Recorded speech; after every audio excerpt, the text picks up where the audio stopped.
पे back to society programme से जुड़े सभी सहकारियों को मेरा जय भीम। हम लोग डिस्कस कर रहे हैं subject thinking skill is the life skill, क्योंकि थिंकिंग स्किल के द्वारा ही हम हमारे जीवन को बेहतर तरीके से जी सकते हैं। हमारी जो समस्याएं हैं उनको हम सॉल्व कर सकते हैं और खुद का भी लीडरशिप कर सकते हैं और समाज का भी हम लीडरशिप कर सकते हैं। थिंकिंग स्किल के द्वारा जो हमारे कोई भी सब्जेक्ट है उसको हम वो बहुत अच्छे से एक्सप्लोर कर सकते हैं। कोई भी हमारा आइडिया, पर्पस या कोई भी प्लानिंग होगा, उसके लिए भी अगर हम थिंकिंग स्किल का यूज़ करके उसके ऊपर डिसीजन लेंगे तो हम बहुत ही अच्छी तरह से उसमें सक्सेसफुल रहेंगे। जब हम बात करते हैं सोशल मूवमेंट की, सोशल ट्रांसफॉर्मेशन मूवमेंट की, अगर हमें समाज परिवर्तन आंदोलन करना है तो हमें सबसे पहले इंडिविजुअली भी एफिशिएंसी खड़ी करनी होगी और सोशल एफिशिएंसी भी खड़ी करनी होगी। तो हमें इंडिविजुअली भी तैयार होने के लिए थिंकिंग स्किल बहुत ही ज़रूरी है, क्योंकि थिंकिंग स्किल हमें खुद को भी लीडरशिप करने के लिए तैयार करता है, खुद को तैयार करने में, और समाज को तैयार करने में भी, समाज को सही दिशा में नेतृत्व देने के लिए भी हमें तैयार करता है। आज के समय में हमारा जो एजुकेशन सिस्टम है उसमें कहीं भी सोच विचार करना नहीं सिखाया जाता, कहीं भी थिंकिंग स्किल नहीं सिखाया जाता। सिर्फ हमें वही ट्रेडिशनल जो सिलेबस है वही दिया जाता है या फिर इंफॉर्मेशन दिया जाता है। तो हमारे पास नॉलेज है और अगर हम कोई इंटेलिजेंट है तो बुद्धिमत्ता है, तो नॉलेज और बुद्धिमत्ता है लेकिन उसमें थिंकिंग नहीं है। अगर उसमें थिंकिंग ऐड होता है तभी हम उस एजुकेशन को कंप्लीट मानेंगे। तो आज की हमारी नीड है कि हमें थिंकिंग स्किल सीखना और सिखाना है।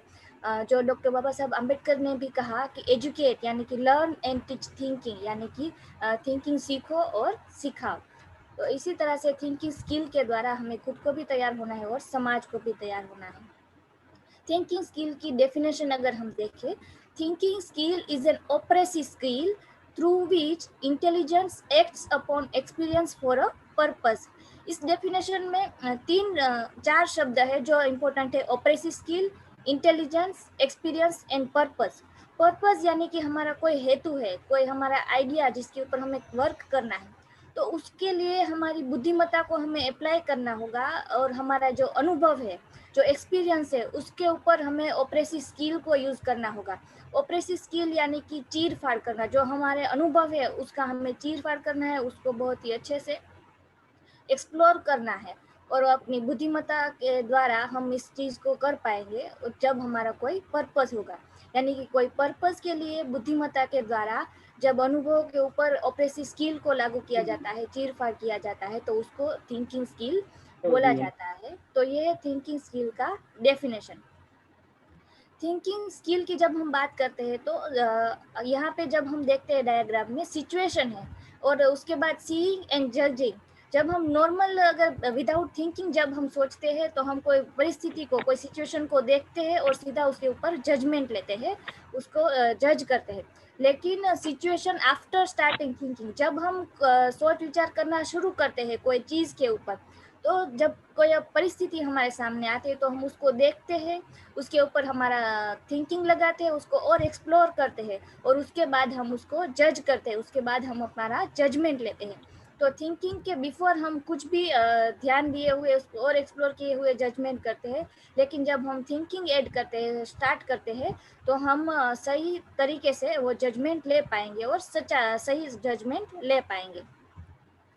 थिंकिंग स्किल के टूल्स है, तो जिसमें ये टूल्स हमें सीखना क्यों है, क्यों ज़रूरी है टूल्स? क्योंकि कोई भी स्किल जब हमें यूज़ करना है तो उसके टूल्स होते हैं जो हमारे लिए समझना है। और दूसरा, जैसे अगर कोई व्यक्ति कारपेंटर है, अपना काम करता है, तो वो कटिंग, फिटिंग और जो अपना कार्य करता है उसके लिए अलग अलग टूल यूज़ करता है।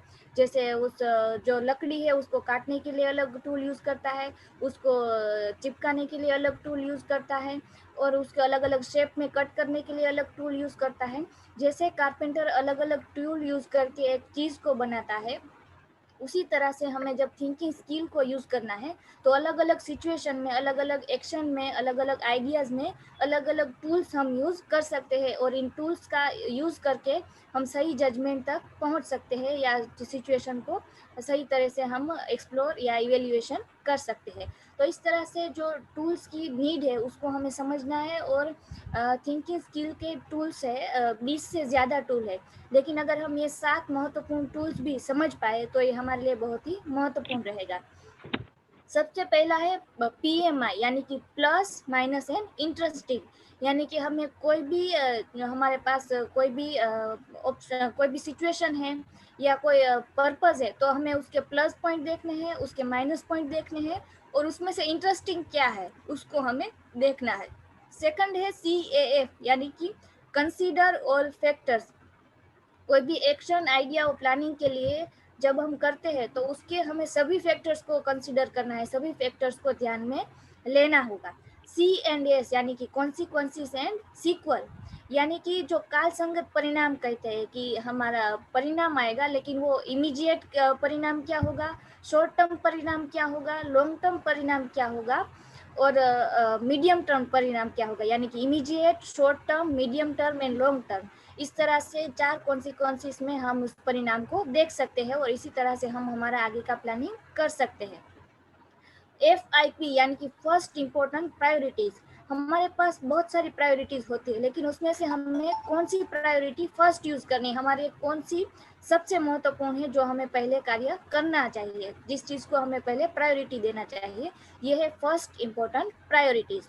सेकंड है एम, गोल एंड ऑब्जेक्टिव, यानी कि हमारा एम है जो हमें जनरल डायरेक्शन देता है, फिर गोल होता है, और फिर होता है ऑब्जेक्टिव। जो ऑब्जेक्टिव होता है वो हमें एक रोड मैप तैयार करके देता है, और गोल होता है वो हमारा अल्टीमेट डायरेक्शन होता है। एम यानी कि जनरल डायरेक्शन, गोल यानी कि अल्टीमेट डायरेक्शन, एंड ऑब्जेक्टिव यानी कि वो एक हमें रोड मैप देता है। एम हमेशा एक ही रहेगा, गोल हो गए वो 2 या 3 रहेंगे, और जो ऑब्जेक्टिव होंगे वो बहुत सारे रहेंगे, क्योंकि छोटे छोटे ऑब्जेक्टिव्स को पार करके हम एक रोड मैप तैयार करके अपने गोल और एम तक पहुंचेंगे। APC, यानी कि अल्टरनेटिव्स, पॉसिबिलिटीज एंड चॉइसेस, यानी कि हमारे पास कोई भी सिचुएशन में बहुत सारे अल्टरनेटिव्स होते हैं, विकल्प होते हैं, उनमें से हमें सिलेक्ट करना है पॉसिबिलिटीज क्या है, और उनमें से फिर हमें एक चॉइस करना है जो बेस्ट अल्टरनेटिव रहेगा, उसको हमें चूज करना है। OPV, यानी कि अदर पीपल्स व्यू। कोई भी डिसीजन लेने से पहले हमें दूसरे लोगों को व्यूज को भी जानना है और उसको समझना है, तो इसीलिए टूल है OPV, अदर पीपल्स व्यू। आज हम 3 टूल डिस्कस करने वाले हैं। PMI, यानी कि plus minus and interesting, CAF, यानी कि consider all factors, and FIP, यानी कि फर्स्ट इम्पोर्टेंट प्रायोरिटीज। तो प्लस माइनस एंड इंटरेस्टिंग, जैसे कि हम डायग्राम में देखते हैं कि हमारा कोई एक पर्पस होगा, तो उसको हमें 3 डायमेंशन से देखना है, उसका प्लस पॉइंट्स देखना है, माइनस पॉइंट्स देखना है, और उसका इंटरेस्टिंग भी देखना है। PMI is a perception broadening tool. PMI हमारा जो परसेप्शन है उसको ब्रॉड करता है, कोई भी हमारा दृष्टिकोण है उसको ब्रॉड करने का एक टूल है। Which forces a thinker to explore the situation before coming to a judgment। कोई भी जजमेंट पर आने से पहले जो थिंकर है, जो उस चीज़ के ऊपर सोचता है, वो उस सिचुएशन को ज़्यादा अच्छी तरह से एक्सप्लोर कर सकता है। जैसे कि एक व्यक्ति को एक आइलैंड है वो एक्सप्लोर करने के लिए कार्य के लिए भेजा गया, जब वो एक्सप्लोर करके आया तो उनको वापस उसी आइलैंड को एक्सप्लोर करने के लिए भेजा गया, और कहा कि आपको इस आइलैंड को east, west, north, south and centre सभी पॉइंट से एक्सप्लोर करके फिर अपना रिपोर्ट सबमिट करना है। तो इस तरह से हमें कोई 1 या 2 डायमेंशन से नहीं, लेकिन उसको अच्छी तरह से एक्सप्लोर करके फिर हमें उस सिचुएशन में अपना जजमेंट लेना है, और तभी वो सही जजमेंट हम ले पाएंगे। The PMI is a similar attention directing framework, यानी कि एक हमारा अटेंशन जिस कि हम कंसंट्रेशन से एक पर्पस या आइडिया को ऊपर देखते हैं, और हमें वो उस अटेंशन वो डायरेक्ट करता है, उसके ऊपर हमें मार्गदर्शन देता है, डायरेक्ट करता है। तो ये PMI एक फ्रेमवर्क है कोई भी आइडिया के तरफ अटेंशन और अटेंशन डायरेक्टिंग करने के लिए, जिसके लिए हमें look at the plus point, हमें प्लस पॉइंट्स देखना है, look at the minus point, हमें माइनस पॉइंट देखना है, और look at the interesting point, हमें इंटरेस्टिंग पॉइंट्स देखना है। प्लस यानी कि जो अच्छा है, जो और माइनस यानी कि जो बुरा है, और इंटरेस्टिंग यानी कि जो उसमें से रसप्रद है, उसको हमें देखना है। The PMI is an exploring tool and also an evaluation tool. PMI एक एक्सप्लोरिंग टूल है, ज्यादा अच्छी तरह से सिचुएशन को एक्सप्लोर कर सकते हैं, एंड इवेल्युएशन यानी कि मूल्यांकन कर सकते हैं, तो एक मूल्यांकन करने का भी एक महत्वपूर्ण टूल है. Let us see what we will see if we look in all direction. देखते हैं क्या होता है अगर हम सभी डायरेक्शन में इस चीज को एक्सप्लोर करने की कोशिश करते हैं. PMI is directly concerned with good, bad and interesting point. Good यानी कि अच्छे पॉइंट, प्लस पॉइंट्स, बेड यानी कि जो माइनस पॉइंट है, बुरे पॉइंट है, और interesting points. PMI is very simple, overall and exploration scan tool. यानी कि PMI एक सिंपल जो आसान तरीके से हम जिसको यूज करते हैं और सभी तरह से उसको देख सकते हैं और एक्सप्लोर कर सकते हैं, तो ये PMI एक स्कैनिंग टूल भी कहा जाता है.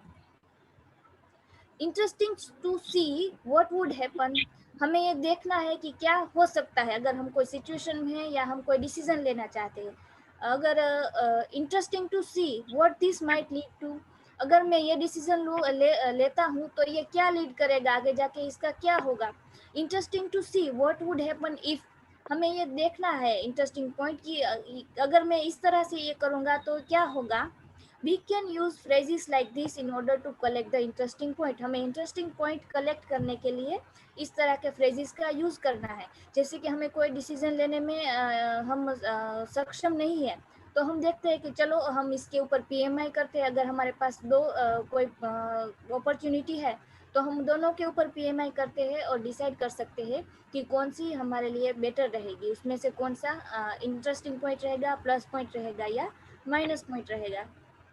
Interesting points are neither good nor bad but points of interest. जो इंटरेस्टिंग पॉइंट होते हैं ना, वो ना बुरे होते हैं ना खराब होते हैं, लेकिन वो इंटरेस्टिंग होते हैं, कुछ अलग होते हैं, प्लस माइनस से भी अलग होता है interesting point.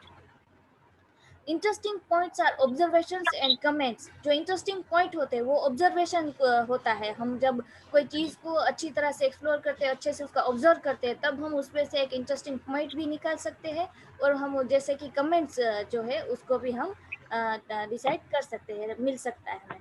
Neutral points neither good nor bad also come under interesting. यानी कि जो बुरा भी नहीं है, खराब भी नहीं है, लेकिन वो इंटरेस्टिंग रहेगा, वो यूजफुल रहेगा, तो वो ये इंटरेस्टिंग पॉइंट्स के अंदर आएगा. तो इस तरह से plus, minus and interesting point को हमने समझने की कोशिश की. जब हम इस टूल को यूज करेंगे तो उसके प्रिंसिपल क्या रहेंगे. Initially you must suspend your judgement before entering into PMI. यानी कि जब हम PMI के अंदर एंटर करते हैं, हम PMI टूल यूज करते हैं, तो उसके पहले हमें हमारे जजमेंट को सस्पेंड करना होगा. अगर हमने पहले ही जजमेंट ले लिया होगा, डिसाइड कर लिया होगा, तो PMI टूल हम अच्छी तरह से उसको यूज नहीं कर सकते. तो इसीलिए हमें हमारे जजमेंट को सस्पेंड करके फिर PMI टूल को यूज करना होगा. Always keep the PMI sequence in that order: plus points first, then minus points and then interesting point. जब हम PMI टूल यूज करेंगे तो हमें सबसे पहले प्लस पॉइंट्स को देखना है, फिर माइनस पॉइंट को देखना है, और उसके बाद इंटरेस्टिंग पॉइंट को देखना है. और अगर हम इसी सीक्वेंस में यूज करेंगे तो ही हम सही तरीके से PMI टूल का यूज कर पाएंगे. अगर हम PMI टूल की ये जो एक्सप्लेनेशन थी, उसके प्रिंसिपल थे, उसके बाद हम उसका एग्जाम्पल्स देखेंगे, और जब हम डिस्कस करेंगे तब आप सभी को अपने एग्जाम्पल देने होंगे.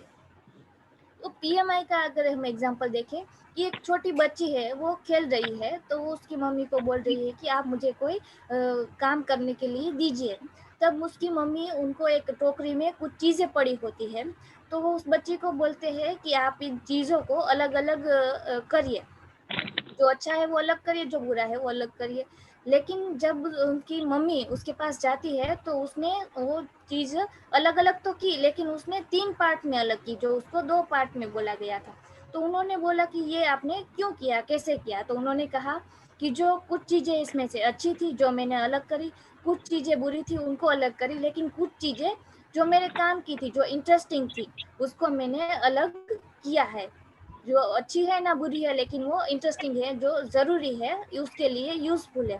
तो इस तरह से प्लस, माइनस एंड इंटरेस्टिंग का ये एक एग्जांपल रहा. दूसरा एग्जांपल अगर हम देखें, जैसे कि आज सबके पास अपने पर्सनल व्हीकल्स है, लेकिन इस पर्सनल व्हीकल से हमारी प्लस पॉइंट है कि हमारे पास हमारा व्हीकल है, हम अपने समय से अपनी मर्जी से कहीं भी जा सकते हैं। लेकिन इसका माइनस पॉइंट ये है कि ज़्यादा सभी लोग अपने पर्सनल व्हीकल लेके जब जाते हैं तो पोल्यूशन भी बढ़ता है, ट्रैफिक का इश्यू भी होता है और बहुत सारे और भी इश्यू ज़्यादा व्हीकल की वजह से होते हैं। तो इसमें हम इंटरेस्टिंग क्या कर सकते हैं? तो इसमें हम इंटरेस्टिंग ये कर सकते हैं कि अगर हम 3 या 4 लोग एक ही जगह जा रहे हैं तो हम एक ही व्हीकल का यूज़ करेंगे। तो इस तरह से हमारा जो पेट्रोल का खर्चा है वो भी कम होगा, जो ट्रैफिक की समस्या है वो भी सॉल्व हो गई और जो पोल्यूशन है वो भी खत्म होगा। तो इस तरह से जो ना प्लस है ना माइनस है, यानी कि अगर हम अपने व्हीकल से जाएंगे तो भी हम हमारी जगह पहुंच सकते हैं और अगर हम एक साथ जाएंगे तो भी हम सही समय पर एक जगह पहुंच सकते हैं। तो इस तरह से ये प्लस माइनस है, इंटरेस्टिंग का एग्जाम्पल है। अगर हम जापान की बात करें, जापान टेक्नोलॉजी में इनोवेशन में हमेशा से आगे रहा है। तो वहाँ पे जो वाटरमेलन है, तरबूज है, उसका एग्रीकल्चर में उसका प्रोडक्शन है वो ज़्यादा होता है। लेकिन ये जो तरबूज जो वाटरमेलन है वो राउंड शेप में होने के कारण उनका ट्रांसपोर्टेशन का इश्यू रहता था, स्टोरेज का इश्यू रहता था। तो इन लोगों ने इसके अंदर इंटरेस्टिंग एक इनोवेशन किया कि उसको चौकोर आकार में यानी कि चौरस आकार में प्रोडक्शन करना शुरू किया और इस तरह से उनका ट्रांसपोर्टेशन का इश्यू भी सॉल्व हो गया और जो स्टोरेज का इश्यू था वो भी सॉल्व हो गया। तो इस तरह से हमें प्लस माइनस के साथ साथ इंटरेस्टिंग पॉइंट्स को भी नोट डाउन करना है और उस कोई भी सिचुएशन का मूल्यांकन करने में हमें इस इन पॉइंट्स को यूज करना है। हमारा सेकंड टूल है कंसीडर ऑल फैक्टर्स। जब हमारा कोई भी आइडिया या पर्पस होगा तो उसके लिए हमें सभी फैक्टर्स को ध्यान में लेना है। जितने भी फैक्टर्स है उसको हमें ध्यान में लेके फिर हमारे उस आइडिया के ऊपर हमें डिसीजन लेना है, अपना वर्क करना है। CAF explore all factors related to an action, decision, plan, judgment or conclusion, not just the immediately obvious। यानी कि जब हम ऑल फैक्टर्स को एक्सप्लोर करेंगे, कोई भी हमारा एक्शन होगा, कोई भी डिसीजन होगा, कोई भी प्लान होगा या कोई भी जजमेंट लेना होगा या हमें कोई कंक्लूजन के ऊपर लाना आना है, तो हमें सिर्फ जो हमें दिखता है या जस्ट हमें इमीडिएट हमें हमारे माइंड में एक फैक्टर आता है, उसको हमें ऑब्वियस जो फैक्टर होता है सिर्फ उसको ध्यान में नहीं लेना है, लेकिन हमारे सभी फैक्टर्स को हमें ध्यान में लेना है और उसको एक्सप्लोर करना है। Rarely do we deal with simple issues and rarely are they singular in dimension। बहुत ही कम बार हम हमारे जो सिंपल इश्यूज होते हैं उसको डील करते हैं, लेकिन वो हम एक सिंगुलर इन डायमेंशन यानी कि एक ही डायमेंशन में एक ही दिशा में हम उसको सोचते हैं और उसको डील करते हैं। You will learn to focus your attention on a particular factor. यानी कि आपको ये सीखना होगा कि एक पर्टिकुलर फैक्टर पर हमें अटेंशन करना है और इसी तरह से फोकस करके सभी टूल्स को ध्यान में लेना है। Looking as widely as possible at all factors involved in a situation।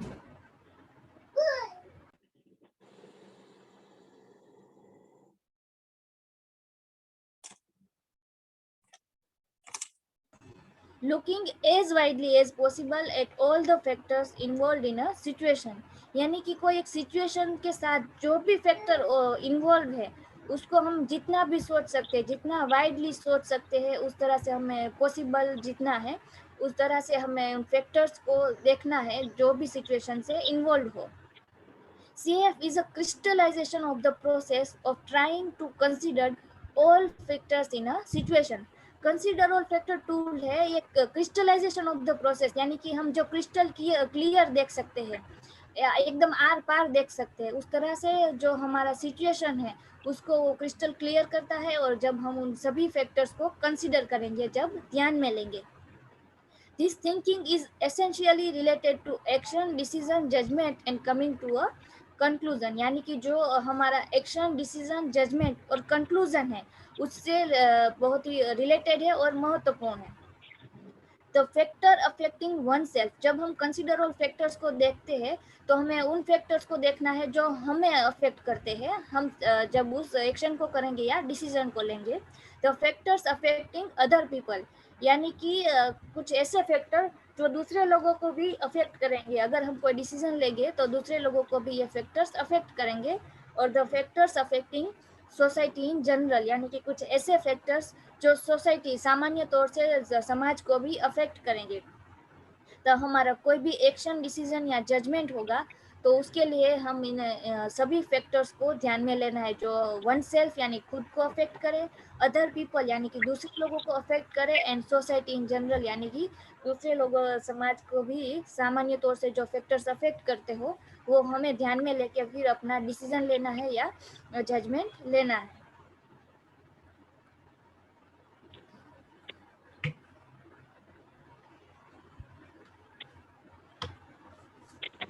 Principles of CAF।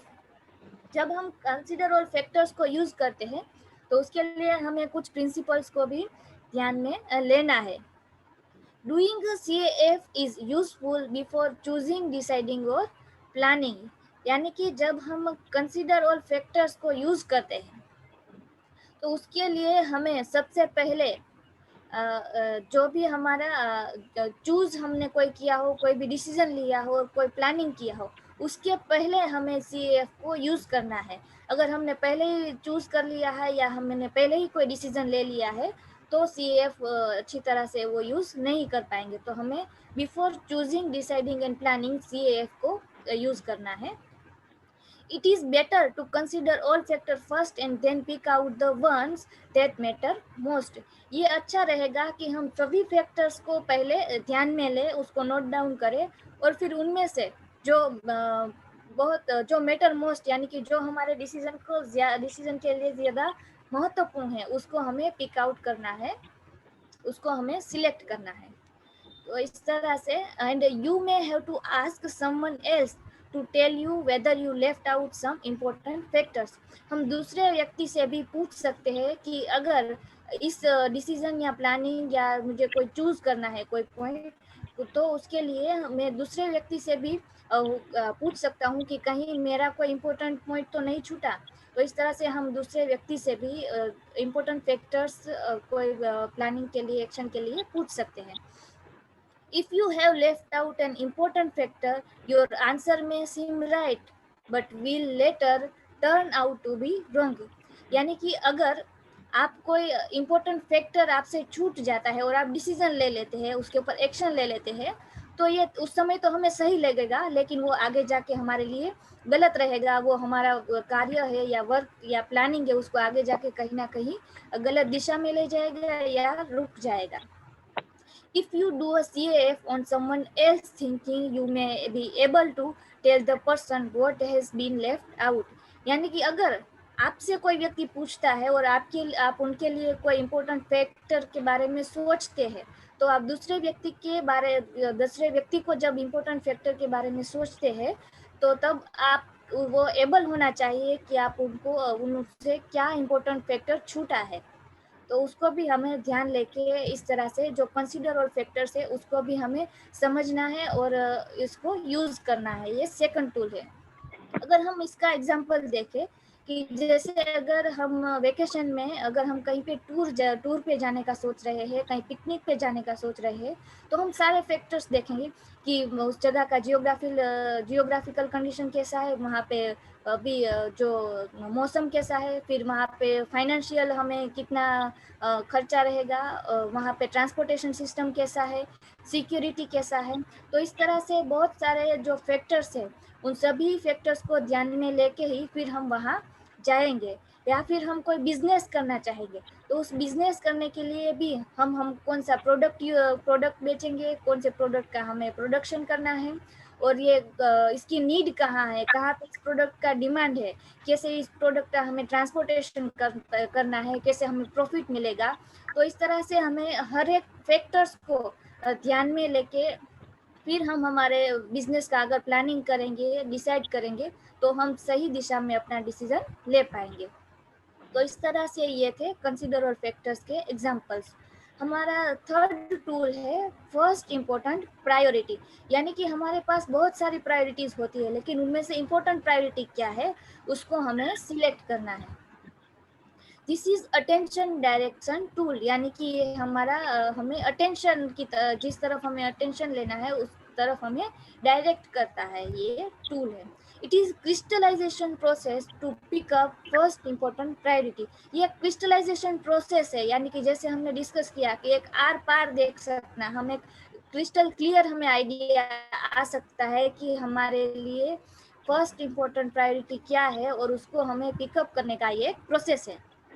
Priorities guide your actions, choices and decision. जो हमारी प्रायोरिटीज है, जो हम डिसाइड करेंगे प्रायोरिटी, वो हमारे एक्शन, चॉइस एंड डिसीजन को गाइड करेंगे, उसके तरफ हमें मार्गदर्शन देंगे। तो हमारी प्रायोरिटीज सही अगर हम चूज करेंगे तो हमें सही दिशा में अपना एक्शन और प्लानिंग या डिसीजन कर पाएंगे। Get the right thing done, target deliberately what is most. तो हमें ध्यान रखना है कि हम सही तरीके से सही प्रायोरिटी सिलेक्ट करें और हमें टारगेट करना है डेलिबरेटली, यानी कि जानबूझकर अच्छे से कि व्हाट इज मोस्ट, यानी कि क्या सबसे ज्यादा महत्वपूर्ण है, उसको हमें ध्यान में लेना है।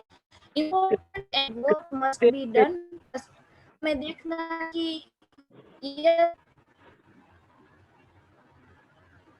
Yes important and what must be done first, यानी कि क्या इम्पोर्टेंट है, क्या महत्वपूर्ण है और क्या सबसे पहले होना चाहिए। What must be done first, यानी कि पहले क्या डिसीजन होना चाहिए या क्या हमें करना चाहिए। FIP is concern directly with priorities. जो फर्स्ट इम्पोर्टेंट प्रायोरिटी है वो डायरेक्टली कंसर्न विथ प्रायोरिटीज, यानी कि जो सभी हमारी प्रायोरिटीज है कोई एक एक्शन या प्लानिंग के लिए, उन सभी से ये कंसर्न है। What are the priorities here, अगर हम कोई डिसीजन या प्लानिंग करते हैं तो यहाँ पे क्या प्रायोरिटी रहेगी वो हमें देखना है। There are a lot of things that are important but which are the most important, we must do a FIP। यानी कि जब हम इस सिचुएशन में होते हैं कि हमारे पास बहुत सारे इम्पोर्टेंट प्रायोरिटीज होती है जो बहुत ही इम्पोर्टेंट है, लेकिन अगर हम उसके ऊपर FIP करेंगे, we must do a FIP, उस टाइम हमें फर्स्ट इम्पोर्टेंट प्रायोरिटी करना है और उसमें से जो मोस्ट इम्पोर्टेंट है उसको सिलेक्ट करना है। Before you can make a decision you need to know your priorities. जब हम कोई डिसीजन लेते हैं उससे पहले हमारा ये जानना ज़रूरी है कि हमारी प्रायोरिटीज़ क्या रहेगी, हमारी प्रायोरिटीज़ क्या हो सकती है, जिसके लिए हमें FIP करना है, do a FIP। Some priorities have to be include and some have to be avoided. जब हम प्रायोरिटीज देखते हैं, उसको नोट करते हैं, तो उसमें से हमें कुछ प्रायोरिटीज को इंक्लूड करना है और कुछ प्रायोरिटीज को अवॉइड करना है जो अभी के लिए हमारे लिए मोस्ट इम्पोर्टेंट नहीं है। FIP is a judgemental situation. जो फर्स्ट इंपॉर्टेंट प्रायोरिटी है जजमेंटल सिचुएशन है कि जब हम जजमेंट लेंगे कोई भी एक्शन, प्लानिंग या पर्पस के लिए, तो जिसमें FIP एक जजमेंटल सिचुएशन में हम यूज करेंगे। It is a assessment of importance. एक असेसमेंट करेगा, मूल्यांकन करेगा कि एक इनमें से इम्पोर्टेंट क्या है या मोस्ट इम्पोर्टेंट जो हमारे पर्पस या आइडिया के लिए जो मैटर करता है वो हम डिसाइड कर पाएंगे, जिसके लिए FIP के द्वारा हम उसको असेसमेंट कर सकते हैं। After doing a PMI, CAF, AGO, CANS, we should try to use FIP। यानी कि जब हम PMI टूल यूज करते हैं, कंसिडर और फैक्टर टूल यूज करते हैं, aim, goal and objective use करते हैं, इन कॉन्सिक्वेंसेस एंड सीक्वल, जब हम ये 4 टूल यूज करते हैं उसके बाद हमें first important priority tool use करना चाहिए और हमें उनमें से प्रायोरिटीज सेट करनी चाहिए या चूज करनी चाहिए। After it can be possibility of right decision. अगर हम इन टूल्स के बाद FIP को यूज करेंगे तो ये पॉसिबिलिटी है कि हम राइट डिसीजन ले पाएंगे। We should select more possible ideas. हमें जो मोर पॉसिबल आइडियाज है, जो प्रायोरिटीज है, उसको सिलेक्ट करना चाहिए, सिलेक्ट करना होगा। Different people have different priorities in same situation. अगर हम देखें तो एक ही सिचुएशन में डिफरेंट पीपल की डिफरेंट प्रायोरिटीज होती है। जैसे कि अभी हम देखते हैं कि अभी हमारा सोशल ट्रांसफॉर्मेशन मूवमेंट का जो मीटिंग है, तो डिफरेंट पीपल के लिए डिफरेंट प्रायोरिटीज है। कुछ व्यक्ति के लिए, पर्सन के लिए मीटिंग ज्वाइन करना और ये जो सब्जेक्ट है उसको क्लियर करना प्रायोरिटी रहेगा। कुछ के लिए इससे भी कुछ इम्पोर्टेंट प्रायोरिटी होगा तो वो डिसीजन लेंगे। इस तरह से एक ही सिचुएशन में लोगों के डिफरेंट प्रायोरिटीज रहेंगे। You should know exactly Y, हमें ये जानना होगा कि एग्जैक्टली हमें क्यों इस प्रायोरिटी को सिलेक्ट करना है। You have choose this priorities, और उसके बाद ही हम उन प्रायोरिटीज को सिलेक्ट करेंगे। If it is difficult to choose we can choose in other direction, अगर ये हमारे लिए चूज करना डिफिकल्ट है, मुश्किल है, तो उसको हम अदर डायरेक्शंस में भी यूज कर सकते हैं। जैसे कि अगर हमारी प्रायोरिटीज है तो उसको हम बॉटम टू टॉप यानी कि नीचे से लेके ऊपर तक देख के सिलेक्ट कर सकते हैं। टॉप टू बॉटम यानी कि ऊपर से लेके नीचे तक हम उन प्रायोरिटीज को देखेंगे और डिसाइड कर सकते हैं। Left to right and right to left देख के भी जाके हम अपना प्रायोरिटीज सिलेक्ट कर सकते हैं। Drop list important priority and choose first important priority, यानी कि लिस्ट यानी कि जो कम इम्पोर्टेंट प्रायोरिटी है उसको हमें ड्रॉप करना है, उसको छोड़ना है। और चूज फर्स्ट इम्पोर्टेंट प्रायोरिटी यानी कि जो हमारी फर्स्ट इम्पोर्टेंट प्रायोरिटी क्या रहेगी उसको हमें सिलेक्ट करना है। If we can't choose that priority do not ignore it, अगर हम कुछ प्रायोरिटीज को चूज नहीं करते और हम उसको ड्रॉप करते हैं तो हमें उसको ड्रॉप करना है लेकिन उसको इग्नोर नहीं करना है। कंसीडर इन नेक्स्ट, हमें नेक्स्ट के लिए इसको कंसीडर करना है। अगर हमारे नेक्स्ट प्लानिंग में वो प्रायोरिटीज हमारे लिए इम्पोर्टेंट रहेगी तो हम उस प्रायोरिटी को यूज करेंगे, तो हमें उसको छोड़ना नहीं है, सिर्फ इग्नोर करना है। Keep it aside and when utility and useful use it, यानी कि हमें उस प्रायोरिटी को अलग से रखना है, लेकिन जब इसकी यूटिलिटी हो, जब इसकी ज़रूरत हो, जब ये यूजफुल हमारे लिए होगा तब हमें इसको यूज करना है। तो इस तरह से फर्स्ट इम्पोर्टेंट प्रायोरिटी, तो हमारे पास बहुत सारी प्रायोरिटीज है होती है और हमें डिसाइड करना है कि हमारी प्रायोरिटी क्या होगी। अगर हमारे पास अगर हम देखें कि हमारे घर में कोई स्टूडेंट है, उसका एजुकेशन कंटिन्यू है, तो हमें उसकी एजुकेशन की फीस भरनी है और हमें एक व्हीकल भी लेना है। तो हम ये कर सकते हैं कि हम व्हीकल बाद में ले सकते हैं, लेकिन उस स्टूडेंट का एजुकेशन फीस है वो पे करना हमारे लिए प्रायोरिटी रहेगा। तो इस तरह से कोई भी सिचुएशन प्लानिंग में या कोई भी डिसीजन लेने से पहले हमें FIP को ध्यान में लेना है और इस फर्स्ट इम्पोर्टेंट प्रायोरिटी को समझ के फिर हमें डिसीजन लेना है। अगर हम समाज के लिए भी कुछ कार्य करेंगे, कुछ प्लानिंग करेंगे, कुछ एक्शन लेंगे, तो उसमें भी हमें देखना है कि हमारी फर्स्ट इम्पोर्टेंट प्रायोरिटी क्या रहेगी। जैसे कि अब अभी हम ये कोविड सिचुएशन में देखते हैं कि गवर्नमेंट की फर्स्ट इम्पोर्टेंट प्रायोरिटी क्या रहनी चाहिए। तो गवर्नमेंट की फर्स्ट इम्पोर्टेंट प्रायोरिटी ये रहनी चाहिए थी कि सबको सही समय पर वैक्सीनेशन मिल जाना चाहिए था। सेकंड, जो ऑक्सीजन का इशू है वो नहीं होना चाहिए, तो सभी को सही समय पर ऑक्सीजन मिलना चाहिए था, सही समय पर ट्रीटमेंट मिलना चाहिए था। और जो खास करके जो गांव में लोग हैं जहाँ पे अवेयरनेस भी कम है और जहाँ पे जो फैसिलिटीज़ है वो भी कम है, तो वहाँ तक भी फैसिलिटीज़ पहुँचानी चाहिए थी, मेडिसिन पहुँचानी चाहिए थी। तो इस तरह से जो प्रायोरिटीज़ है उसको सेट करना चाहिए था गवर्नमेंट को और अपना डिसीजन लेना चाहिए था। तो इस तरह से हमें फर्स्ट इम्पोर्टेंट प्रायोरिटी को ध्यान में लेके हमारा कोई भी एक्शन या प्लानिंग या पर्पस होगा तो उसको हमें ध्यान में लेना है। तो इस तरह से हमने हमारे तीनों टूल को डिस्कस किया, PMI, CAF एंड FIP, और इसके हमने एग्जाम्पल भी डिस्कस किए। Thank you. जय भीम, जय Bharat. Thinking skill is an ultimate human resource, यानी कि थिंकिंग स्किल है एक अल्टीमेट ह्यूमन रिसोर्स है जिसके द्वारा हम ह्यूमन का डेवलपमेंट कर सकते हैं, उनके माइंड का कल्टीवेशन कर सकते हैं। Thank you. जय भीम, जय भारत। जय भीम। प्रियंका